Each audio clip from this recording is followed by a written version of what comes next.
Guys, this was a absolutely amazing day. This is exactly what the Bears want to see, right?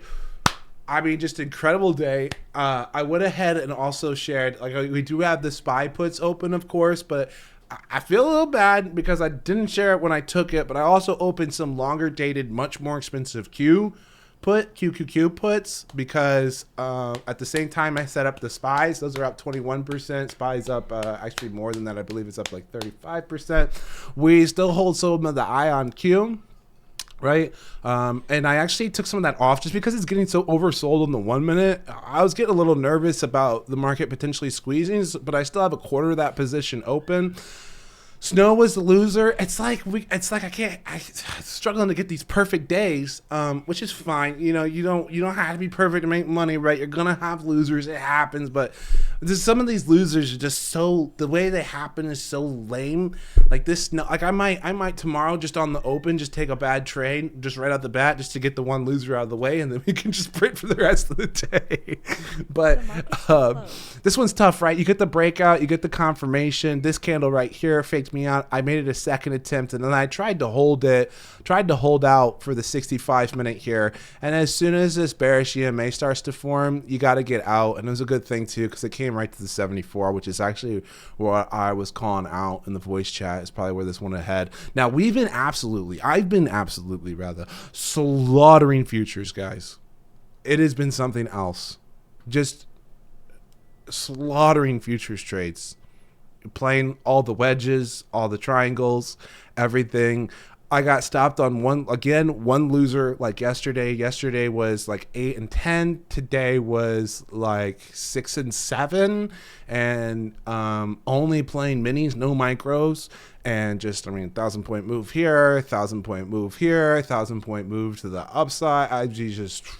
Not points, but profits. Crazy. Just crazy. Like this is great. Out of the funk, out of the mediocre performance, and I feel like I was feeling like, even before the Nvidia earnings, we were like already making a really clean comeback and starting to feel like the 2024 vibes, right? Just boom, boom, boom, boom.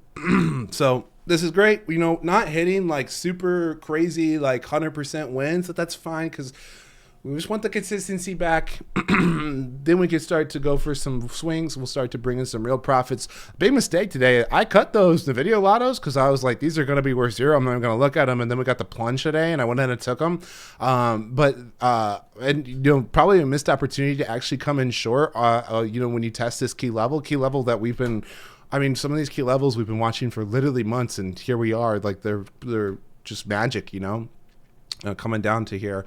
Back to the downside. So simple. People don't like the simplicity. They're like, it's too simple to work. I'll tell you what, simple is profitable. Makes it easier to follow. No need to complicate it, right? This big selling into the close, though, guys, with no buyers, like we can see that the chop that we've had for like the past several weeks, almost every single day, they like try to bid it back up into the close. Even on other like big sell days like this, they try to chop it up into the close. This was a straight sell into the close. Sell into the close. So I think it's very likely you gap down. You might even gap down. We might even gap down at like this 580 target and then start looking for the 575. This is a bit tougher to hit the 575, right?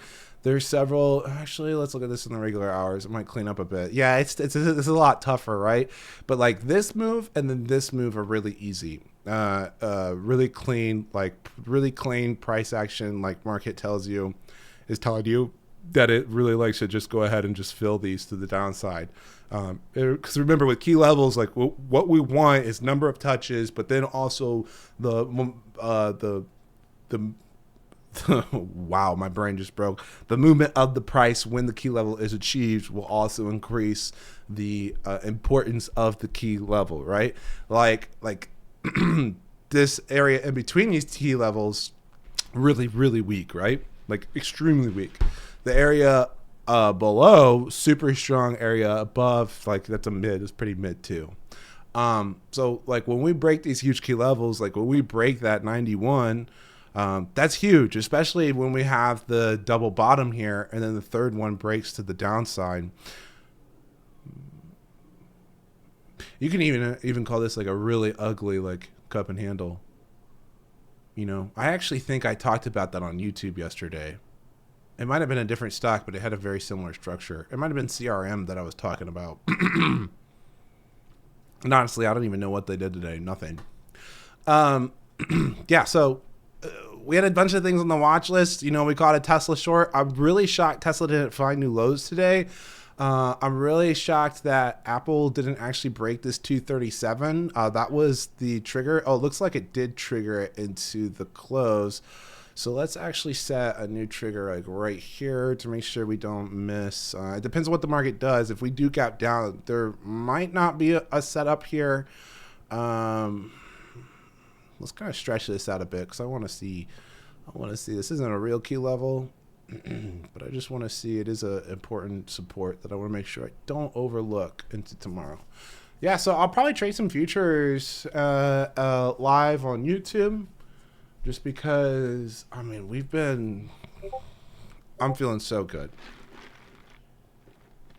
Cloud9, I actually went right to the gas station. Like into the market close and just came back with 5 minutes left, and I let the futures position open while I was gone. That's how confident I was of like, yep, this isn't doing anything. This is just gonna be straight blood, just straight flush. It's good. It was a good day. It was a really good day. You know, we had that one loser. Losers happen. Got to get the one out of the way. I mean, technically, I tried that position twice,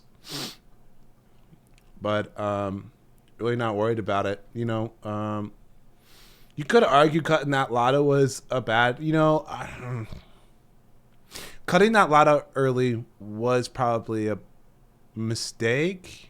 But it's like it's a lotto. It's so small. But if I was being nitpicky about performance today, I think that would have been the issue that I would call out. And I think I wouldn't call Snow the re-entry, the second attempt at Snow, a mistake, just because this looks so good. You could argue that as soon as you get this formation, you want to cut it. But then I was watching this. After that broke, I just wanted ample confirmation. And what I was really looking for is I was trying to have a graceful exit. This is something I often do with futures, where if something starts to run against me, and I don't have a stop, you know, sometimes when I'm trading micros, I'll have really wide stops. With minis, usually if a mini's up $100, I'm already moving my stop to break even. And then, you know, usually if we break and we get confirmation, I'm averaging in, and then boom, then after that, I'm constantly like trailing my stop manually behind it. But if something goes against me and I'm in something like micros, this breaks down on me, I'll wait for a pop like this, because so often, like, this is actually kind of surprising that it didn't come back and like test this trend line right here. Granted, it's also not the cleanest trend line, so I guess it's not the most surprising thing. But usually I wait for an exit here. So the reason I held those for as long as I did is because I was looking for the exit here. And then you just get these signals from the broader market of like, okay, there might not actually be a bounce. And I'm like, okay, I could take half my premiums back, or if this doesn't get the bounce, it's probably literally going to quickly go to zero. So we ended up getting the bounce, and then boom, there's that candle that takes those premiums like next to zero, makes them worthless.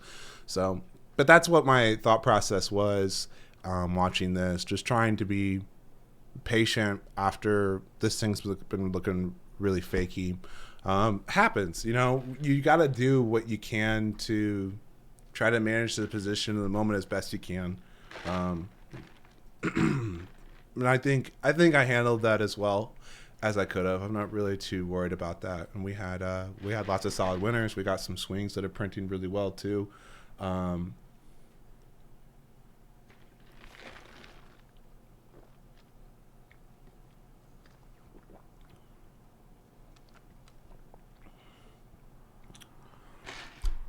getting a little distracted by a question here. I actually have a bunch of questions, and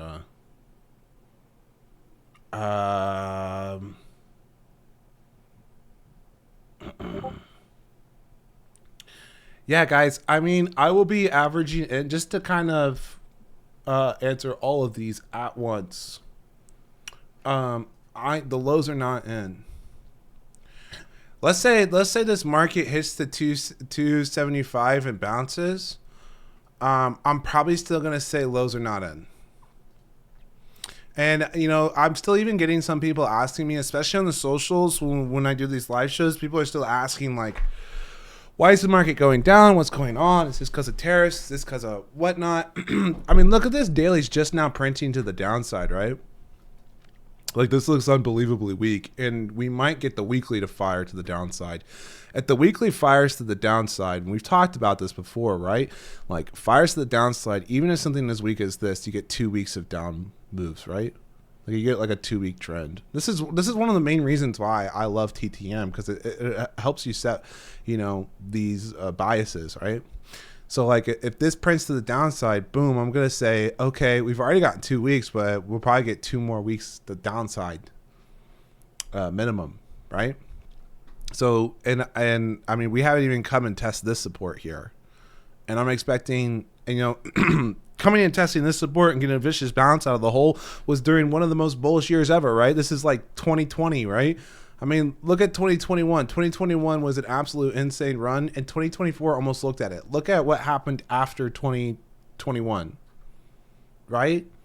So the only difference between this year and 2022 is I think the end of the year rally is going to be way stronger, and I think you have the potential to go way lower. Like, I'm expecting this to be probably one of the most volatile years I've ever traded.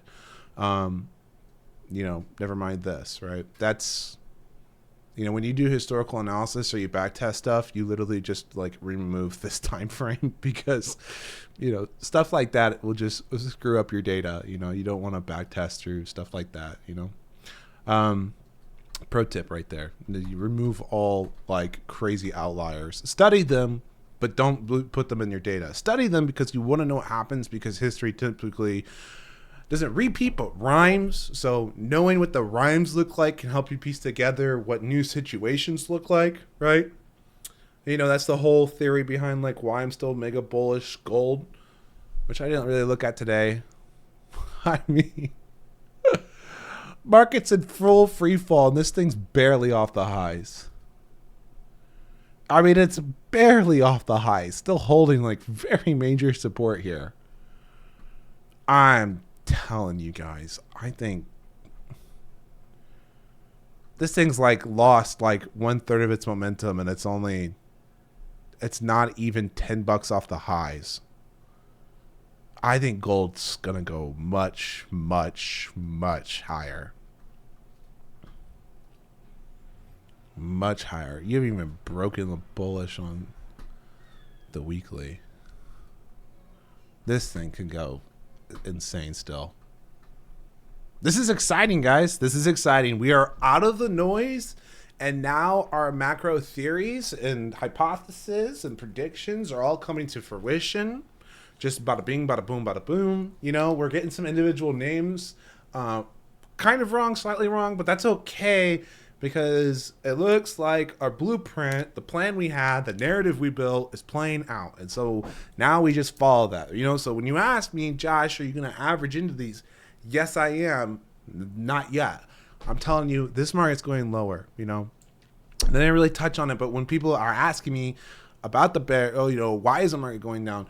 You have the Treasury Secretary, you have the Federal Reserve, you have Donald Trump, you have Elon Musk, who's leading Doge. You have all of these 4 extremely important people telling you, I want to bring yields down. And how do you bring yields down? You crush the market, right? You crush the market. TLT didn't even bounce over that previous high, and the market still got crushed. Wow. Yeah, even though this broke out of this parallel channel, I did not set up a play here, and I'm just still keeping gold in the long term. That's what's serving as my hedge. And just looking at this, and you could catch a bounce here, so maybe we watch this tomorrow. Maybe we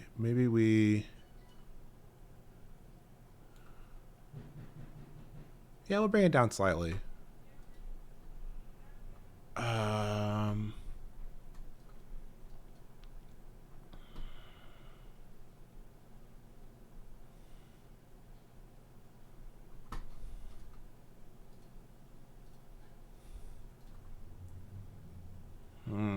that might be what you get in the short term, though. You can hunt. So if this is like a wave 3 and not an ABC retracement, but let's see here.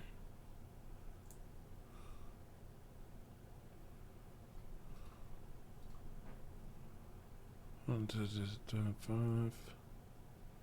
This would be 3. This would be 1, 2, 3, 4, 5. Because that looks like a 1, 2, 3, 4, 5. Yeah, that's your 3, 5, A, B, C. That's probably a 1 to 1. So then you're looking at probably a 5, 3, 3. So A, B. So you're looking for. Try to doing this fast because we've got a lot of stuff. We got everyone in our friend group is having kids right now. So we're gonna go drop off. We're gonna literally do some rounds and drop off gift baskets at their houses for the mamas in recovery and buy some baby clothes. Well, we already bought the clothes. We're gonna drop them off. So.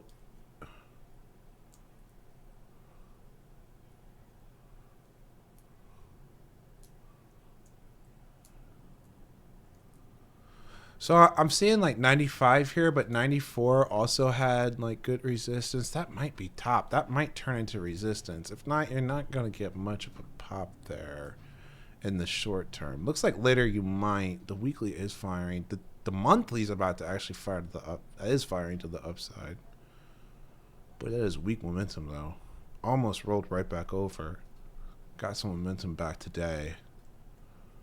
Okay, so that might get interesting. I did not mean to move that. Let's move that back. Okay, TLT might get interesting. Maybe I'll set up some calls here. We'll set that there. Actually, we're going to have to keep this at the high. Just because on the fibs, it looked like that could be the high, and then you do a bit more of a pullback. You might even come test this parallel, the top of this parallel channel, and then get a bounce. It just all depends on if this is truly a B or if this is actually your wave 1. It could be a wave 1. With the way that the daily is setting up and the weekly is setting up, that could be the one, which would bring the 3 to. So if it is the one, then your 3 is going to come to, let's make sure we're in log 96. So you got a 4-point move. A 4-point move in short-term bond contracts, TLT contracts, is a pretty good move. Like you can get like 80% out of that. So that's pretty decent. So I'll look over the highs. I don't really want to bring it any lower than that because then I'm just increasing the chances that I get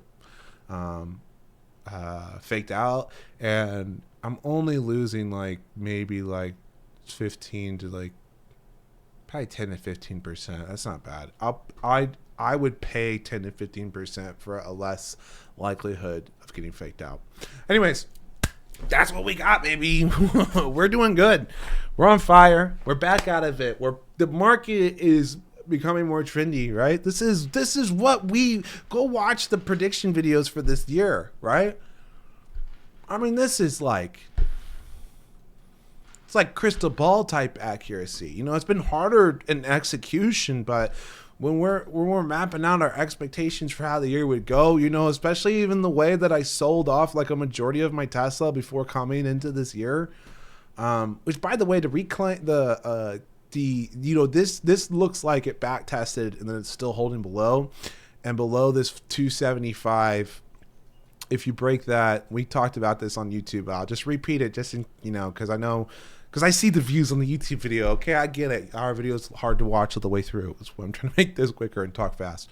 But that 255 comes really fast, and that 255 is probably at a level where I say, okay, I'm probably going to need to buy. This is also is not clean price action through here, but you're really not going to find much clean levels on Tesla. The only thing is that you've had this gap fill that I'm eyeing, right? That's why I'm saying it's going to come fast.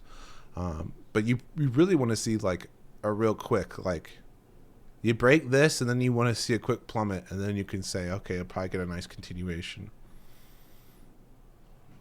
25 RSI on the daily tells you maybe short-term bounce could come. So maybe you hit this level, you get a small bounce, and then you're going to get the plummet through. But remember, this is more of momentum, right? It's not as good as when it's overbought on the upside. Like if you're overbought on the upside, your likelihood that you hit new highs is above 60%, I believe, if you back test it.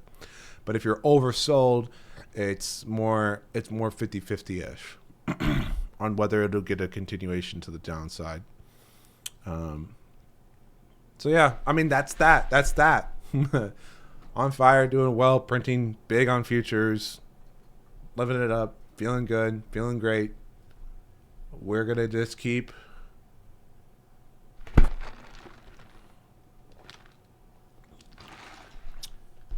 this looks so good. Y'all have a wonderful night. Tomorrow morning I will stream on YouTube, and God bless, guys.